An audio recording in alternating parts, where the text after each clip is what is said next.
நெஞ்சை பதற வைக்கும் அண்ணா யூனிவர்சிட்டி சம்பவம்.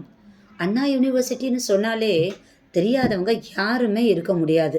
90% மேலே மார்க் எடுத்தால் தான் அண்ணா யூனிவர்சிட்டியில் சீட்டே வாங்க முடியும். அதாவது மேக்ஸ், ஃபிசிக்ஸ், கெமிஸ்ட்ரியில் 90% மேலே மார்க் இருந்தால் தான் அங்கே சீட்டே கிடைக்கும்னு சொல்லுவாங்க. ரொம்ப ப்ரில்லியன்ட் ஸ்டூடெண்ட்டால் மட்டும்தான் அங்கே சீட்டே வாங்க முடியும். அவங்களுக்கு தான் அங்கே அட்மிஷனே கிடைக்கும். அப்படிப்பட்ட ஒரு யூனிவர்சிட்டி தான் அண்ணா யூனிவர்சிட்டி.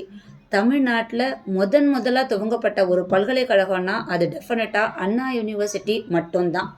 அந்த யூனிவர்சிட்டியிலேயே பாதுகாப்பு குறைபாடு காரணமாக இப்படி ஒரு கொடுமையான சம்பவம் நடந்திருக்குன்னா நிஜமாவே அது ரொம்ப பெயின்ஃபுல்லாக தான் இருக்குது.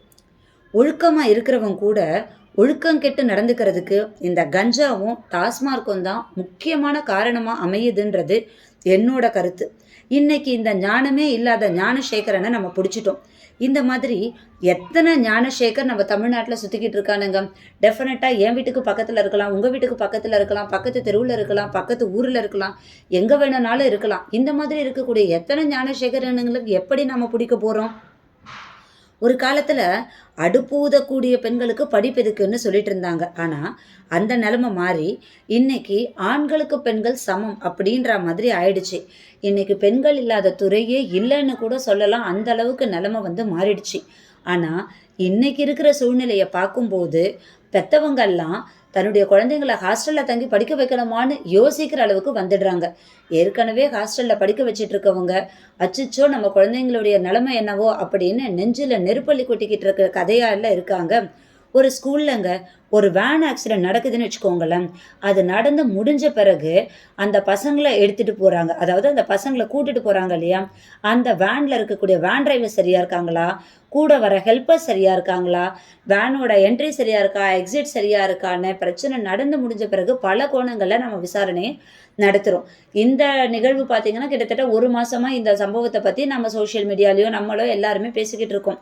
இதை அடுத்து வேற ஒரு சம்பவம் எங்கேயாவது நடந்ததுன்னு வச்சுக்கோங்களேன், நம்மளோட டைவர்ஷன் அந்த பக்கம் போயிடுது. இந்த நிகழ்வை நம்ம மறந்தே போயிடுறோம். ஆனால் இந்த அண்ணா யூனிவர்சிட்டி சம்பவம் டெஃபினட்டாக 10/11 இருக்கக்கூடாதுங்க. தயவு செஞ்சு அண்ணா யூனிவர்சிட்டியில் படிக்கக்கூடிய மாணவர்களினுடைய பாதுகாப்பை உறுதி பண்ணுங்க. அண்ணா யூனிவர்சிட்டி மட்டும் இல்லாமல் தமிழ்நாட்டில் இருக்கக்கூடிய எந்த காலேஜாக இருந்தாலும் சரி, கவர்மெண்ட் காலேஜாக இருந்தாலும் சரி, ப்ரைவேட் காலேஜாக இருந்தாலும் சரி, அங்கே படிக்கக்கூடிய மாணவர்களுடைய பாதுகாப்பை டெஃபினட்டாக நாம் பலப்படுத்தியே ஆகணும். காலேஜஸ் மட்டும் இல்லாமல் ஸ்கூலில் படிக்கக்கூடிய மாணவர்கள், அங்கே வேலை பார்க்கக்கூடிய டீச்சர்ஸ் எல்லாருடைய பாதுகாப்பையும் டெஃபினட்டாக உறுதிப்படுத்தி ஆகணும். ஐடி கம்பெனியில் வேலை பார்க்குறவங்களா இருந்தாலும் சரி, அயன் கடையில் வேலை பார்க்குறவங்களா இருந்தாலும் சரி, எல்லாரோட பாதுகாப்புமே நமக்கு ரொம்ப முக்கியம். எல்லாத்தையுமே கவர்மெண்ட் பார்த்துக்கோம் நம்மளும் விட்டுறக்கூடாதுங்க.